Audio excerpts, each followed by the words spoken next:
Hey, I'd like to welcome you to another episode of the Mission Matters Business Podcast, your source for all things business.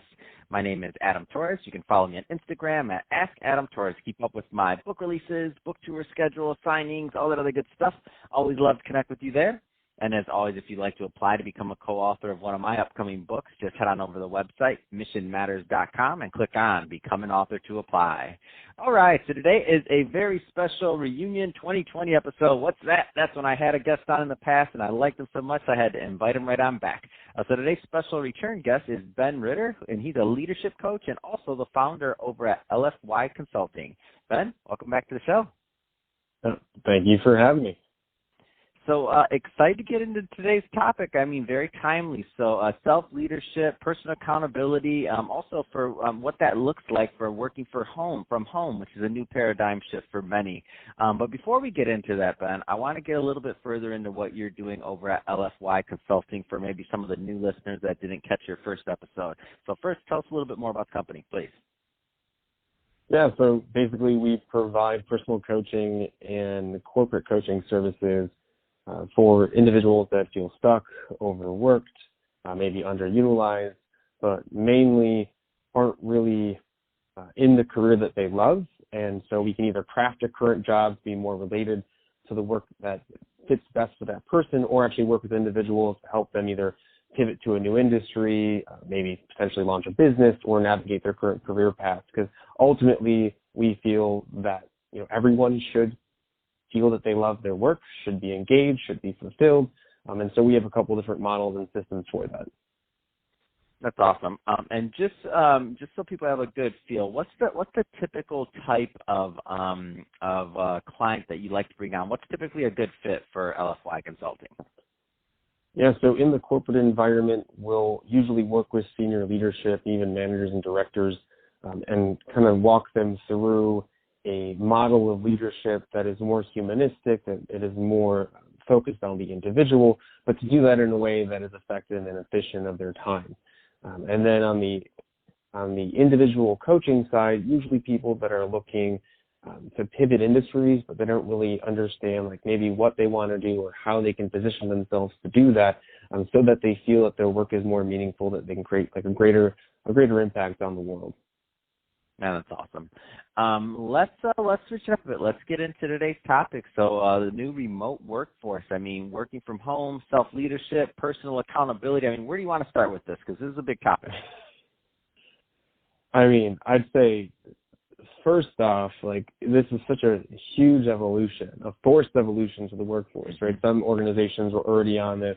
Some entrepreneurs were already on this in terms of working remote. So they have their strategies potentially. But I think for the majority, right, this is a huge change for organizations, for leadership, for individuals, and so now when you used to have this schedule, now you have a whole new schedule, and it's not just a new schedule; it's a whole basically new environment and strategy that you're going. It's a huge change, basically, what I'm trying to say. And anytime there's a huge change, I think where I want to start is just to stop. So just stop for a moment and reflect on how things are different. I think too often when change happens, we can be swept up in it, especially when organizations are kind of basically reacting right now, and people are reacting instead of being able to take a step back and kind of implement preventative measures or strategies and foundational systems that can help these people and organizations operate. Because very much things are changing each and every single day. But that doesn't mean that you can't take a step back and just give a little bit more of your focus and awareness to the change itself, right? To kind of take a big, deep breath and potentially create that space for at least 15 to 20 minutes a day. Mm-hmm. Yeah, and it's tricky because I know when I'm a perfect example of this, and I just happen to have done it a little bit earlier. So I'm now 3 or 4 years into this, and now I have a work remote force. I mean, we have people in Latin America, Philippines, New York, Florida. I mean, so I've operated under that model for a while. Even the other co-founder lives on the other. I live in Santa Monica. He lives on the other side of downtown, which means that he might as well well live in another state because we don't cross over often. But so I struggled at first with that thought process of really not being, I mean, going from a financial advisor atmosphere, it doesn't get any more strict or stringent. I mean, I wore a suit and tie to work for every day for like, I don't know, over a decade. So going from that to the opposite, going to being in media on the mic and then having a remote workforce, I struggled in the beginning.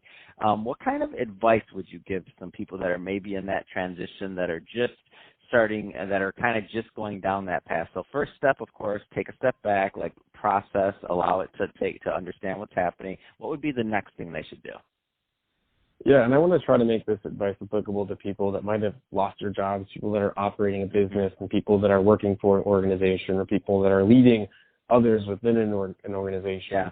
Yeah, so that step back is really important, because you have to actually first declare what's happened as like a change, as a huge change. I think a lot of people are trying to perceive what's happening or act as if nothing has changed, and that's just going to cause a lot of frustration. You're not going to be able to operate in the way that you used to operate. You're just not going. It's just not kind of like a denial, almost like a denial from the change, because especially if it's a forced change. Well, because you want to keep doing what you're comfortable doing, and so that step back allows you to say, and okay, something has happened. Let me take a look at what has actually changed. So it's that, take that step back, take a deep breath, relax for a moment, get settled. Right? Don't feel like you have to put out a fire, right? Because when you're operating in a world of stress, you actually can't think critically and can't be innovative. And so take that step back, give yourself some space, and then start identifying the things that actually have changed, the processes that might need to change, because you're not going to be able to operate in the same exact way that you were in the past. And it's just that level of acceptance and awareness and space allows you then to be a little bit more creative and innovative on how you can actually adapt to this new environment. It's just some examples of that in terms of like, creating a structure for yourself. Working from home, it doesn't mean like automatic freedom. It doesn't mean that you are going to work in a way that's easy just automatically. Because when you went into the office, you had structure. You had, certain time blocks for certain things. You had meetings, and you were able to get up from your desk and go into a new office. And here at home, you don't have any of that structure. And so the first thing I'd say in a creative way is, can you build that structure into your day? And so it may be counterintuitive, like I just have all this freedom now. This might be what I've wanted. But in terms of you to be able to be productive and actually think clearly, you need to build in almost like a workday structure in any situation that you're in. If you're unemployed, you build in structure for applying for jobs and networking.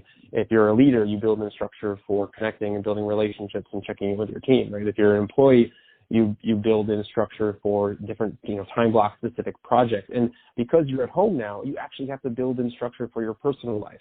And, it's like, this is when you stop work. This is when you get up from your desk and go for a walk around your house, maybe if you can't go outside. This is when you do an at-home workout. This is when you connect with your spouse. Or this is, how do you integrate then also if your kids are around? So like these things, actually, you have to get really structured.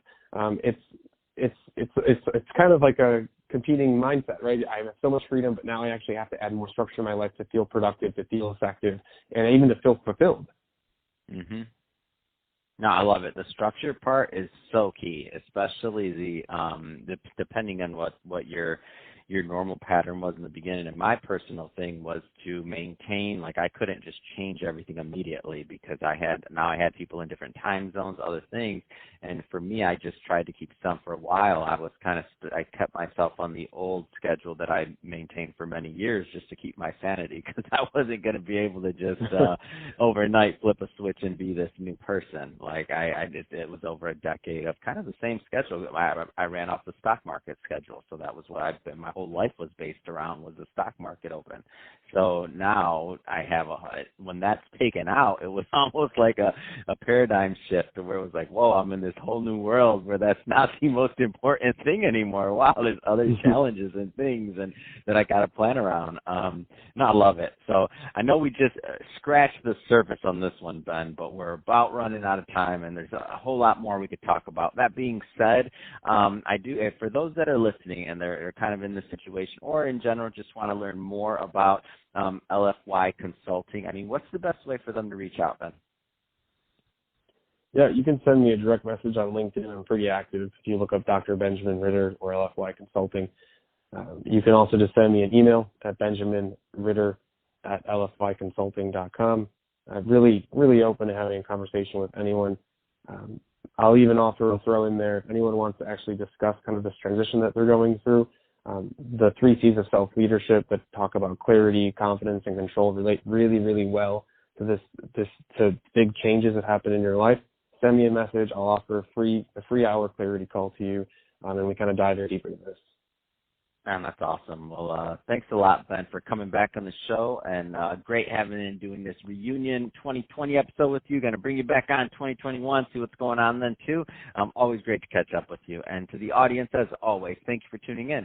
Hope you got a lot of value out of this. If you did, don't forget, subscribe to the podcast, leave me a review on the Apple iTunes Store, and if you're watching this on our YouTube channel, Mission Matters Business, definitely give us a subscribe there, but also leave us some comments in the comment section. I'd love to know what you're working on and what kind of projects you have going on. And Ben, thanks again for coming back on the show.